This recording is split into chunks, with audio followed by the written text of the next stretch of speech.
संस्थागत निवेशक ऐसे स्टॉक नहीं खरीदते कि सब्सिडरी चल रही है तो पेरेंट चलनी चाहिए। ये अपनी गाड़ियां क्यों नहीं बेच सक रहे जो टाटा मोटर्स के नाम पे बेचते हैं? बिल्कुल। चलिए, रितु अरोड़ा हमारे साथ जुड़े, लेकिन उन पर जाने से पहले दर्शकों को एक चीज बता दें, जो रॉयटर्स पर ब्रेकअप है इसमें जो टाटा मोटर्स का डोमेस्टिक ऑपरेशन है उसमें उनका नेट प्रॉफिट हुआ है 1250 करोड़ का, but this was aided by extraordinary income. Net profit जो था 1950 करोड़ का, तो इसमें एक्स्ट्राऑर्डिनरी इनफ्लो हुआ है जो डेवू के एसेट्स इन्होंने बेचे हैं सिंगापुर में अपनी ही सब्सिडरी को, तो ये 1250 करोड़ और इसमें से आप ये एक्स्ट्राऑर्डिनरी इनकम हटा दीजिए 1950 करोड़ की, तो एक्चुअल बेसिस पे जो डोमेस्टिक ऑपरेशन है वो तो लॉस में है। लेकिन जेएलआर जो है उसका जो प्रॉफिट है वो डबल हुआ है, 619 मिलियन पाउंड्स रहा है, यानी करीब $1 अरब के आसपास का, जिससे जो नंबर्स हैं कंपनी का मुनाफा जो है ओवरऑल कंसोलिडेटेड बेसिस पे वो इतना अच्छा दिख रहा है। रितु, मॉर्निंग टू यू, शुक्रिया हमारे साथ इस बातचीत में शामिल होने के लिए।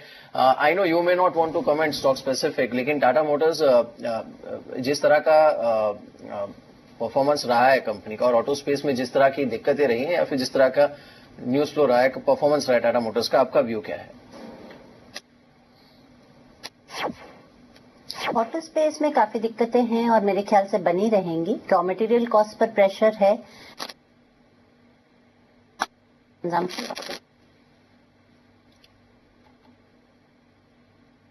ही इम्पैक्ट आ रहा है। तो और क्रूड ऑयल के चलते डीजल पेट्रोल दोनों ही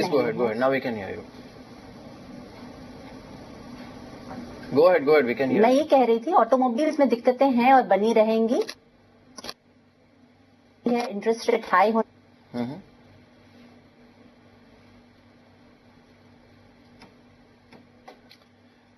रितु, एक काम करते हैं, हम एक छोटा सा ब्रेक ले लेते हैं, ब्रेक के बाद लौटते हैं। थोड़ा I think we have lost your audio, break के बाद लौटते हैं आपके पास।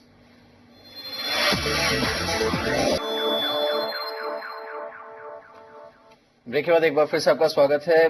रितु हमारे साथ बनी हुई है और रजत भी हमारे साथ जुड़े हैं। Rajat, morning to you and Ritu, thanks for staying with us. Apologies, I think we lost your audio but we can hear you now. So आप मार्केट के ऊपर बात करी थी और ऑटो स्पेस पर, प्लीज गो अहेड। मैं कह रही थी ऑटो में दिक्कतें बनी रहेंगी, रॉ मटेरियल कॉस्ट बढ़े हुए हैं, उसके अलावा डिमांड पे बहुत इम्पैक्ट है, जैसे हम देख रहे हैं quarter on quarter, specially cars वगैरह की। इंटरेस्ट रेट्स हाई बने हुए हैं, इन्फ्लेशन के कारण कंजम्पशन इम्पैक्टेड है, तो ऑटो स्पेस में दिक्कतें बनी रहेंगी और बहुत सिलेक्टिवली ही नया निवेश करना चाहिए। रितु जी नमस्कार, मैं आपसे ये जानना चाहता था, देखिए इंस्टीट्यूशनल इन्वेस्टर के लिए, आप जैसे फंड के लिए सबसे बड़ा चैलेंज ये होता है कि स्टॉक में जब तक एक जैसे मोमेंटम ना आए, you can by the best value stock, मगर जाता नहीं है कहां पर।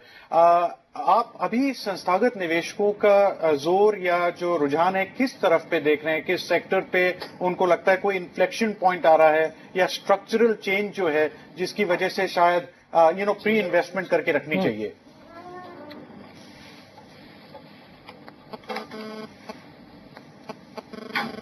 ही वॉलेटाइल और रेंज बाउंड रहेगा, यही मैंने आपके शो पे इस साल भी कहा है। डाउनवर्ड प्रेशर अभी और 5 से 7% का दिखता है और अपवर्ड लिमिटेड है, तो एक रेंज में ही मार्केट बना रहेगा। और ऐसे में मुझे लगता है कि बड़े स्टॉक्स में, बड़े सेक्टर्स में, इंडेक्स ओरिएंटेड स्टॉक्स में होने में फायदा है, क्योंकि छोटे स्टॉक्स में कैश फ्लो प्रेशर्स काफी आए हैं और आते रहेंगे, क्योंकि इकोनॉमी में कोई खास सुधार नहीं हुआ है। अगर सेक्टर्स की बात करें तो इस माहौल में जहां की यूएस यूरोप इंप्रूवमेंट दिखा रहा है, वहां के फंडामेंटल्स इंप्रूव हो रहे हैं और हमारी करेंसी करीब 62-63 पे आके रुकी है, तो आईटी सेक्टर, फार्मा सेक्टर, सारे एक्सपोर्ट ओरिएंटेड सेक्टर्स बेहतर लग रहे हैं और इनमें निवेश अभी भी बनता है। इस साल मेरे ख्याल से इन सेक्टर्स में एक स्टेडी अर्निंग ग्रोथ और उसके कारण जो एक स्टेबिलिटी आती है स्टॉक्स में, वो बनी रहनी चाहिए। रितु जी, मैं 2 सवाल आपसे पूछना चाहता था सेक्टर्स के बारे में। एक सीमेंट के बारे में, बीच में एक सीमेंट का बहुत मर्जर्स एंड एक्विजिशंस का फेज आया था, उसके बाद वो बिल्कुल ही बंद हो गया। मगर पिछले 3-4 साल में प्रोजेक्ट्स बड़े अनाउंस हुए मगर कैपेसिटी नहीं अनाउंस हुई, कैपेसिटी आई नहीं है ऑन स्ट्रीम। आपको कब लगता है डिमांड सप्लाई इम्बैलेंस जो है सीमेंट में टिल्ट हो जाएगा? क्योंकि जब भी होता है ये स्टॉक्स डबल या ट्रिपल हो जाते हैं, क्योंकि सप्लाई को डिमांड के साथ मीट करने के लिए फिर 2-3 साल का जेस्टेशन लग जाता है। अगर आप इस पे अपनी व्यू दे सकें। हमारे देश में भी सबसे बड़ा एक इंडिकेटर जिसे मैं देख रही हूँ वो है कैपेक्स रिवाइवल। कैपेक्स बिल्कुल ठप होता जा रहा है, स्टॉल प्रोजेक्ट्स की मात्रा ऑल टाइम हाई पर है और इस माहौल में सीमेंट या किसी भी कैपिटल गुड्स का डिमांड कम ही रहेगी। ये जब तक साइकिल चर्न नहीं होती, पहला इंडिकेटर मुझे कैपेक्स साइकिल रिवाइवल होगा, कैपिटल फॉर्मेशन होगा और उसके बाद ही इन सब चीजों की डिमांड होगी। तो कैपिटल गुड्स के लिए भी मैं यही राय देती हूँ, सीमेंट के लिए भी यही देती हूँ कि पहले रिवाइवल इन इकोनॉमी देखना ज्यादा जरूरी है और फिर जो आप कह रहे हैं वो प्ले आउट हो सकता है और मैं चाहूंगी कि प्ले आउट हो और इस तरह का डिमांड सप्लाई गैप बने, क्योंकि इन जनरल पॉजिटिव है देश के लिए। हमारे साथ रजत बोस भी जुड़े हैं, उनसे बात करते हैं। रजत, मॉर्निंग टू यू, शुक्रिया इस बातचीत में शामिल होने के लिए। आपका व्यू क्या है मार्केट पर इस समय, क्योंकि कल भी जो डेटा था एफआईज का तो खराब था ही और जिस तरह के मैक्रो सेटअप है, जैसे आशु भी पहले शो के शुरू में बात कर रहे थे, कॉन्फिडेंस और कन्विक्शन दोनों की थोड़ी क्राइसिस लग रही है मार्केट। देखिए, कॉन्फिडेंस और कन्विक्शन की क्राइसिस जो है वो खास तौर से अच्छी तरह नजर आ रहा है, क्योंकि फ्राइडे का भी ट्रेडिंग जो था वो कुछ इतना इनकरेजिंग नहीं था। ऊपर खुला था लेकिन उसके बाद में the opening and the high on Friday was similar and उसके बाद कल भी जो ट्रेडिंग हुआ है काफी लो वॉल्यूम से हुआ है। फिर भी ये जो फिर एक बार 6050 के आसपास आके बंद जो दिया है, अभी यही लगता है कि 6050 का लेवल अगर ओपनिंग में टूट जाता है और उसके बाद में उसको पार करके सस्टेन करना निफ्टी के लिए मुश्किल पड़ जाता है, तब ये नीचे की तरफ जाएगा और 6020 के नीचे कोई कारण से चला जाए तो ये फिर से एक बार वीकनेस दिखाना चालू कर देगा।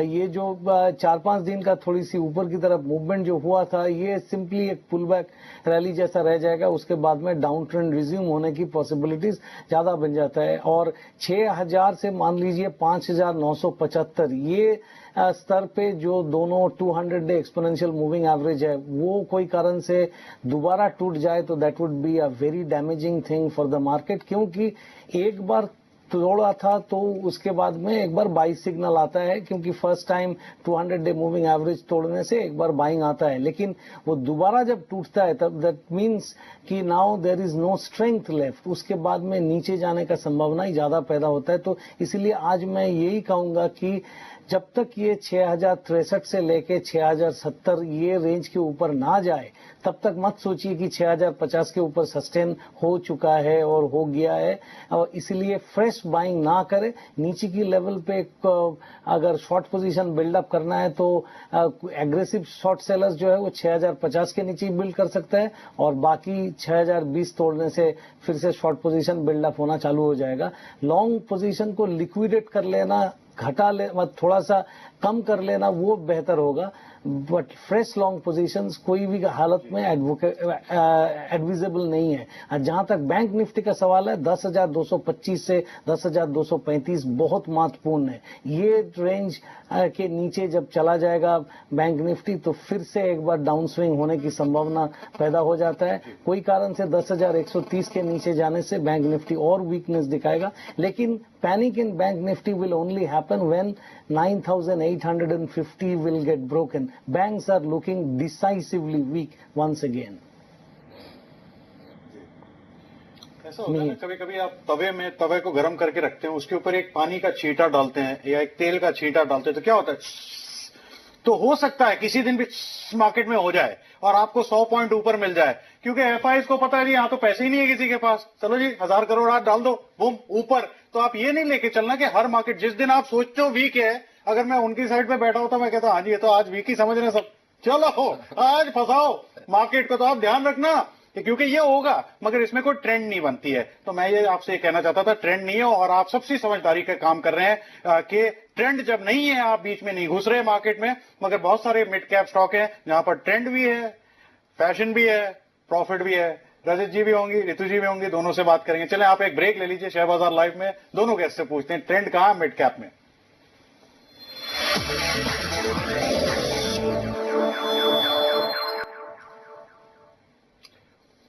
आप देख रहे हैं शेयर बाजार लाइव, मैं हूं आशुदात, मेरे साथ हैं ऋतु अरोड़ा जी हमारे साथ हैं, वो इंस्टीट्यूशनल व्यू आपको देंगी, और रजत हैं जिनके साथ हम जरा टेक्निकली मार्केट की बात कर रहे थे।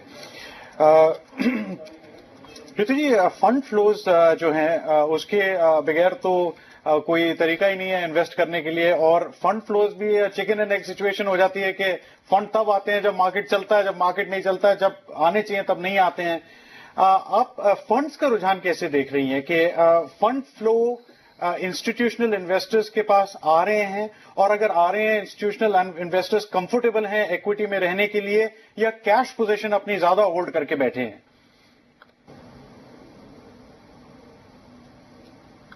जो एफआईआई फ्लो हैं वो थम गए हैं, बट अगर हम कंपेयर करें तो इमर्जिंग मार्केट से जो आउटफ्लो हुआ है उसके हिसाब से इंडिया से कोई बहुत विशेष आउटफ्लो नहीं हुआ है। करीब $400 मिलियन ही अभी तक आउटफ्लो है।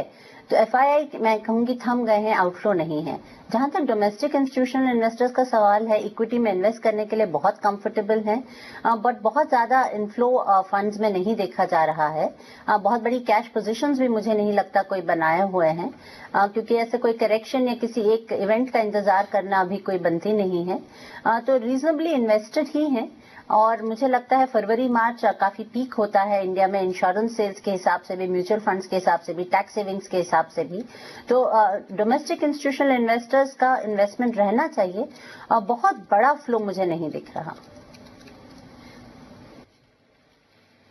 जी चलिए, शुरुआती टिक्स आ रहे हैं और देखते हैं कि ये किस तरह के रहते हैं। एसजीएक्स निफ्टी करीब 6079 के आसपास है, लेकिन इंडिकेटिव टिक्स में देखते हैं कि क्या संकेत यहां पर बनते हैं, और साथ ही रुपए की ओपनिंग भी देखनी पड़ेगी। कल आपको एक बार फिर से बता दें कि एक्सचेंजेस में कुछ एक स्टॉक्स थे जिस पर प्राइस में गड़बड़ हो रही थी। आज कल जो हमने सुबह ओपनिंग में बात की थी, और खैर एक्सचेंजेस ने ये कहा कि कुछ एक स्टॉक्स पर है और इंडेक्स के कैलकुलेशन में कोई ज्यादा दिक्कत नहीं हो रही है। इससे आज देखते हैं क्या होता है, लेकिन अभी इस समय जो संकेत यहाँ पर है उसमें उम्मीद यही की जा सकती है कि थोड़ी फ्लैटिश ओपनिंग मार्केट की हो सकती है।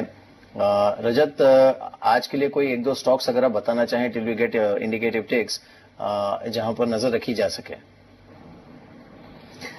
देखिए, मेरी तरफ से मैंने 2 लॉन्ग ट्रेड चुना है और एक शॉर्ट ट्रेड। लॉन्ग ट्रेड जो है कल काफी अच्छी प्रदर्शन के संग सान फार्मा ऊपर गया था। जहां तक सान फार्मा का सवाल है, 614 जो है वो एक रेजिस्टेंस, इमीडिएट रेजिस्टेंस है जो कल का हाई था, उसके ऊपर पार करते आप 603 का स्टॉप लगा के 625 और 633 दोनों टारगेट की उम्मीद करके ये 2 दिन के लिए लॉन्ग ट्रेड ले सकते हैं। और एल&टी वो भी कल की बाजार में अच्छी प्रदर्शन दिखाए थे। 1009 और 1017 ये दोनों टारगेट इसके लिए बन सकता है। मैक्सिमम 2 डेज ड्यूरेशन ये ट्रेड लॉन्ग साइड में लेना चाहिए। बैंक स्टॉक्स जैसा मैंने कहा कि वो ऑलरेडी वीक नजर आ रहा है, तो कोटक बैंक 658 का स्टॉप लॉस लगा के 640, 633 और 625 ये short side down side targets, again a trade for 2 days. जी जी, तो चलें अब थोड़े से मिड कैप स्टॉक्स लेते हैं, उनके जरा चार्ट देख लेते हैं, फिर आप देख लीजिएगा, अगर आपको लगे उसमें कोई इन्वेस्टमेंट हो सकती है तो जरूर लीजिएगा। अवंती फीड्स, जरा इसका पहले ईयरली चार्ट से शुरू करें कन्हैया जी, फिर क्वार्टरली दें, फिर मंथली दें। अवंती सीड्स कल जो है ये सीधा फ्रीज पे चले गया था, मगर इसका चार्ट साफ है। कल भी हमने स्टॉक सुपरफास्ट पे इसकी बात की थी, मगर इसलिए नहीं कि कल के लिए, मगर इसका चार्ट साफ है। ये देखिए क्वार्टरली चार्ट, ये देखिए ईयरली चार्ट को और बिंदु जैसे आसपास दिखता है वैसे। तो जब चार्ट साफ है तो साफ है। रजत जी, मैं जो स्टॉक बोल रहा हूं जरा आप देख लीजिएगा एक बार चार्ट में, मैं आता हूं आपके पास इसकी बात करने।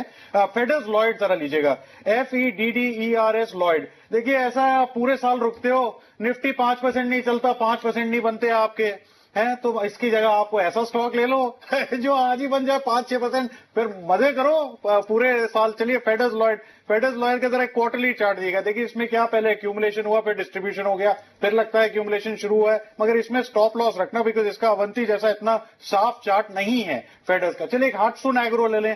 देखिए बहुत, मैंने आपसे क्या कहा था, बहुत सारी एक्टिविटी चल रही है। ये ग्लोबल फार्मा कंपनीज, मेरे ख्याल से कोई डच कोऑपरेटिव है, उसने भी एक और अभी कोई डेयरी खरीदी है।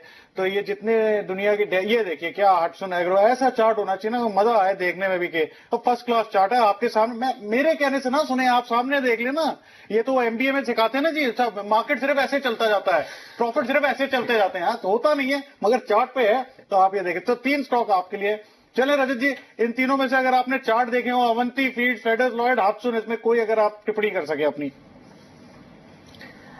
देखिए, जहां तक फेडरल्स एंड लॉयड्स की सवाल है, एक चीज आप नजर कीजिएगा, 24 जनवरी के दिन 35 रुपया 60 पैसा का हाई बनाया था और कल 35 रुपया 45 पैसा का हाई बनाया था, क्लोज किया था 34.40 पे। तो ये 35.5 के ऊपर सस्टेन करने से ऊपर की तरफ चल सकता है। जहां तक टारगेट बनता है 37.5 का, लेकिन इसमें 200 डे फिर से एक बार कल क्रॉस किया है, तो एक बार नीचे की तरफ पुलबैक आके वो 200 डे तक आ सकता है, जहां जो कि 32.5 के आसपास है। तो इसीलिए buy on decline should be a better idea for Federals and Lloyds. Avanti feeds जो है ब्रेकआउट अपसाइड गैप दे के ऊपर चला है, इसमें क्या बोलेगा, इसमें तो जबरदस्त रूप से मोमेंटम है। ये मोमेंटम अगर आप पकड़ के चलते हैं अच्छा है, जब तक मोमेंटम चलता है। आशु जी कहा है कि स्टॉप लगाने के लिए स्टॉप लगा लीजिएगा, कल का लो के नीचे स्टॉप लगाना बहुत मुश्किल है, क्योंकि वो काफी नीचे है 315 के आसपास। मेरे ख्याल से इसका स्टॉप जो है 330 के नीचे होना चाहिए।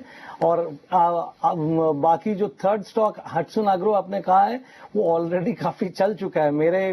मुझको समझ में नहीं आ रहा है कि इस लेवल पे बाइंग किया जाए। मेहर बिल्कुल रजत, चलिए खबर आ रही है इस बीच, और जैसा आपने कहा आशु कहा नहीं कहे, स्टॉप लॉस तो लगाना ही चाहिए क्योंकि पैसा अपनी जेब से जाता है। अमीश है हमारे साथ, उनसे बात करते हैं। Amish, morning to you. एक अहम खबर मार्केट के लिहाज से भी और वैसे भी, देखिए यूएस कैसे जिसे कहते हैं कि तैयारी करता है रंग बदलने की। यूएस राजदूत ने मोदी से मुलाकात के लिए समय मांगा है। नैन्सी पॉवेल जो कि भारत में यूएस की राजदूत है, उन्होंने अहमदाबाद में इसी महीने नरेंद्र मोदी से मिलने के लिए समय मांगा है। अब ये वही यूएस है जिसने कहा था 2002 के बाद कि हम नरेंद्र मोदी को अमेरिकी जमीन पर पैर नहीं रखने देंगे। खैर ये और बात है कि उसके बाद उन्होंने इसकी कोशिश भी नहीं की नरेंद्र मोदी ने। लेकिन इंटरेस्टिंग न्यूज अमीश। जी, काफी इंटरेस्टिंग न्यूज है। और आप देखिए, अमेरिका का रवैया नरेंद्र मोदी की तरफ हमेशा सख्त रहा है।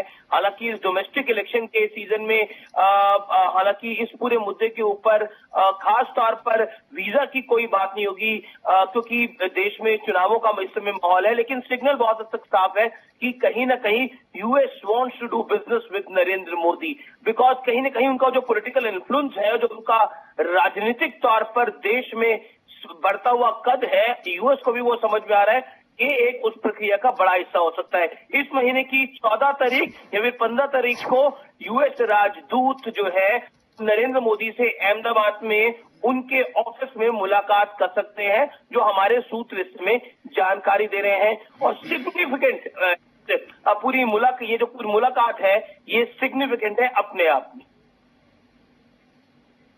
जी अमीश जी नमस्कार। मैं आपसे एक क्वेश्चन को, आप तो ये बहुत टाइम से पॉलिटिशियंस को फॉलो कर रहे हैं, मैं आपसे ये पूछना था, नैन्सी पॉवेल तो इनसे मिलना चाहती हैं, मगर नरेंद्र मोदी इनसे मिलना चाहते हैं कि नहीं? क्योंकि इन्होंने उनकी तौहीन की। इन्होंने कहा हम आपको वीजा तक नहीं देंगे। कोई ये ग्रीन कार्ड होल्डर है, H1 वीजा मांग रहे थे, कंप्यूटर जाके चलाने वाले थे। तो नरेंद्र मोदी जी आपको क्या लगता है इनकी मीटिंग क्यों नहीं ठुकरा देते? कहते नहीं मिलता मैं आपसे, आप जाइए, मैं जो प्राइम मिनिस्टर बनूंगा आप भेजिएगा अपने प्रेसिडेंट को मेरे से बात करने के लिए।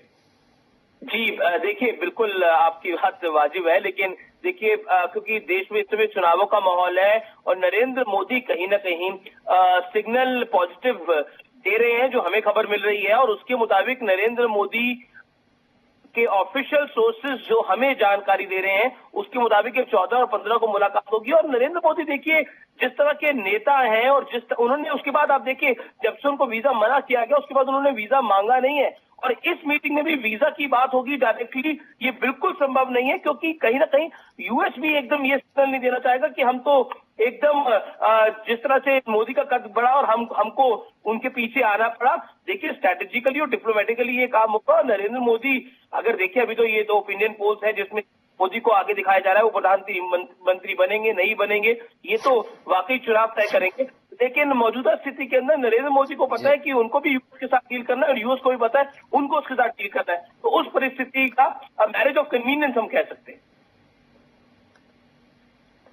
मैरिज ऑफ कन्वीनियंस काफी अच्छा शब्द आपने इस्तेमाल किया। और 14 तारीख को अगर मुलाकात होती है तो वैसे ही वैलेंटाइंस डे है, तो अच्छा है, पुराने शिकवे बुला के दोनों मिलेंगे, गिले शिकवे बुला के, अच्छी बात है। मार्केट्स पर लौटते हैं, इंडिकेटिव टिक्स जो आए हैं उसमें भी 68 पॉइंट्स ऊपर सेंसेक्स दिख रहा है इस समय। रितो, ये जो पहले भी हम बात कर रहे थे, इनफैक्ट मिड कैप में आपका ध्यान इस समय कहाँ बैठ रहा है मार्केट में? मिड कैप मेरा पहला रुझान नहीं है, पर मिड कैप में काफी मूवमेंट रहेगा, शार्प अपस्विंग और करेक्शन दोनों देखे जाएंगे मुझे ऐसा लगता है अगले कुछ महीनों में। और मैं हमेशा discipline, systematic, regular investment in good valuation companies का ही तरीका अपनाती हूं और यही राय सबको देती हूं। तो मैं फंडामेंटल्स पर ही जाऊंगी और फंडामेंटली स्ट्रांग कंपनीज भी अट्रैक्टिव वैल्यूएशंस पे हैं, कई सारी प्राइवेट सेक्टर बैंक्स हैं, कुछ आईटी कंपनीज भी हैं, फार्मा भी है, तो मैं सेक्टर्स वही रहते हैं, बट फंडामेंटल्स के बेसिस पे मिड कैप चूज करूंगी। चलें 6 और स्टॉक का मार्केट खुलने के पहले जो आपको कुछ प्रॉफिट दे सकें एक्सपर्ट्स बताते हैं। दीपाली जी वो पूरे उसका संकलन करके हमें बताती हैं। तो दीपाली जी नमस्कार, बताइए आज के संकलन में क्या है। जी आशु, सबसे पहले कल की अपडेट्स देना चाहेंगे। कल जो कॉल्स रेकमेंड की गई थी उनकी परफॉर्मेंस की बात करें तो एक स्टॉक ने अपने लक्ष्य को अचीव किया, बायोकॉन, इसके अलावा 2 स्टॉक्स बिग हिट के तौर पर सामने है। आज की स्ट्रेटेजी की बात करें, हर रोज की तरह मैं बताती हूँ कि 3 एक्सपर्ट्स की 2 पिक्स होती हैं और आज जो बायस एक्सपर्ट्स का वो पॉजिटिव साइड पर है, यानी टोटल 6 कॉल्स में से 5 कॉल्स खरीदारी के लिए और 1 कॉल बिकवाली के लिए है। सबसे पहले AK प्रभाकर की बात करते हैं। पहला स्टॉक आज के लिए उन्होंने चुना है अपोलो टायर्स का, खरीदारी करनी है 122 रुपए के लक्ष्य के लिए। अपोलो टायर्स के शेयर में 115 का स्टॉप लॉस रखना है। दूसरा स्टॉक मिस्टर प्रभाकर ने आज के लिए चुना है रिलायंस इंडस्ट्रीज का, खरीदारी रेकमेंड कर रहे हैं 841 के टारगेट के लिए, 812 का स्टॉप लॉस रखना है। इसके अलावा प्रदीप सुरेखा की भी 2 पिक्स हैं। पहला स्टॉक इनका खरीदारी के लिए हिंडाल्को 109.3 के टारगेट के लिए बाय करना है, स्टॉप लॉस रखना है 104.7 का। इसके अलावा HUL अगला स्टॉक है प्रदीप सुरेखा की ओर से, बिकवाली करनी है HUL के शेयर में 559 के टारगेट के लिए, 571 का स्टॉप लॉस रखना है। साथ ही इम्तियाज कुरैशी की भी 2 पिक्स हैं, दोनों ही बाई साइड पर है। पहला स्टॉक है इनका एक्सिस बैंक, जहां खरीदारी करनी है 1138 के टारगेट के लिए, 1110 का स्टॉप लॉस रहेगा। दूसरा स्टॉक है इनका बैंक ऑफ बड़ौदा का, इस पर खरीदारी करनी है 569 के टारगेट के लिए और 555 का स्टॉप लॉस रहेगा। जी धन्यवाद दीपाली जी। ऋतु जी मैं कभी कभी आपकी पोजीशन में सोचता हूं कि कितना मुश्किल होता होगा, क्योंकि अगर आप यूएस में फंड मैनेजर होते तो आप स्टारबक्स ले सकते थे या क्या नया फेसबुक ले सकते थे या ट्विटर। अब यहां तो तेल की कंपनी लो, तेल की कंपनी नहीं है तो जी सीमेंट की कंपनी पकड़ लो, सीमेंट नहीं है तो चीनी की कंपनी पकड़ लो, मगर कोई ऐसे नया सेक्टर का इनोवेशन है नहीं। आप बहुत ज्यादा हो गया तो कोई टेक कंपनी वो भी यूएस में काम करती है वो मिल जाती है शायद आपको। तो ये बताएं इस मोमेंट में ऋतु जी आप कैसे डिसीजन मेकिंग कर रहे हैं कि किसी तरीके से जो 11-12% एक बैंक की फिक्स डिपॉजिट में दे देता है उसको किसी तरीके से आप बीट कर सकें। तो अगर आप थोड़ा सा शेयर कर सकें अपना विजडम कि आप कैसे ये दृष्टिकोण पैदा करती हैं या क्या आपकी सोच रहती है, तो दर्शकों को बहुत मदद मिल सकेगी इन्वेस्टमेंट वैल्यू पिक करने की हिसाब से। 2-3 नियम हैं जिनका मैं पालन करती हूँ। एक तो कि कैश पोजीशंस कभी बहुत बड़ी नहीं बनाती, जो मूवमेंट होता है स्टॉक से स्टॉक में ही होता है, क्योंकि मुझे नहीं लगता कि मैं मार्केट को टाइम कर सकती हूँ, तो कैश पोजीशंस नहीं रखते हम लोग। दूसरी चीज, अगर आप वैल्यूएशंस के हिसाब से इन्वेस्ट करते हैं और हाई अर्निंग्स ग्रोथ कंपनी में करते हैं तो जो अर्निंग्स होती है वो तो रिटर्न्स में रिफ्लेक्ट कर ही जाती हैं। तो अगर हम 10% से ऊपर वाली अर्निंग ग्रोथ एक फिल्टर लगा दें, प्राइस टू बुक देखें और उस लिहाज से करें, तो जो एक मार्केट रिटर्न है, जो एक अर्निंग्स रिटर्न है, वो स्टॉक्स में जरूर दिखती हैं। और तीसरी चीज ये है कि हम बहुत जल्दी ट्रेड नहीं करते हैं, डिसिप्लिन और सिस्टमैटिक रहते हैं, इंतजार करते हैं जब तक कि वैल्यूएशन रिच बैंड पे नहीं आ जाते। तो मार्केट का मोमेंटम सिर्फ डिटरमिन नहीं करता, वो स्टॉक स्पेसिफिक और सेक्टर स्पेसिफिक वैल्यूएशन डिटरमिन करते हैं एंट्री और एग्जिट। तो इस डिसिप्लिन से ओवर लॉन्ग टर्म मार्केट को आउट परफॉर्म किया जा सकता है और यही एक इंस्टीट्यूशनल इन्वेस्टर की डिलीवरी होती है। अगर आप देखें कि एक महीने में हो सकता है आपके रिटेल इन्वेस्टर्स ही ज्यादा बना लें, but sustained return year after year 5 साल 10 साल के लिए बनाने के लिए इसी तरह की डिसिप्लिन्ड अप्रोच होना जरूरी है।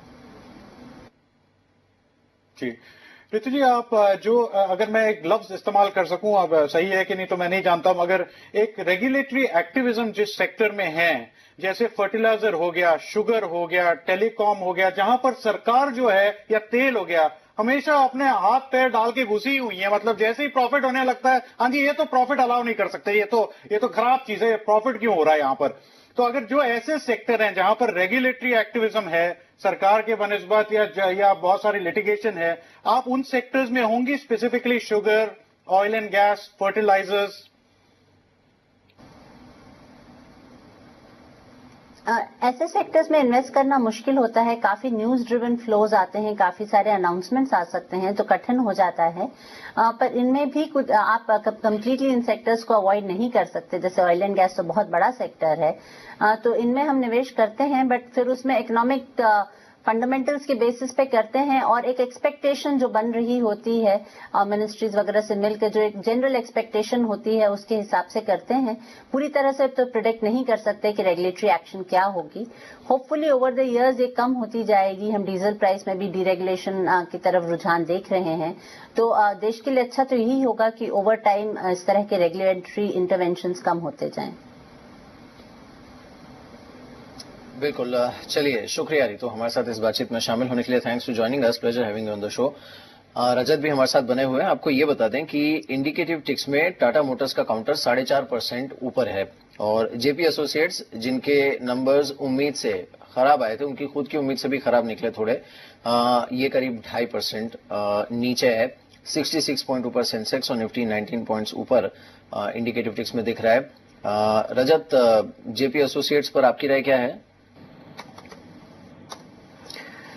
जेपी एसोसिएट्स को देखते ये लग रहा है कि ये जो थोड़ी सी रिकवरी की चेष्टा किया था, ये 42 के ऊपर जब सस्टेन मतलब वहां जाके ट्रेड नहीं हो पाया और नीचे फिर से आ गया है, तो ये नीचे ही जाएगा।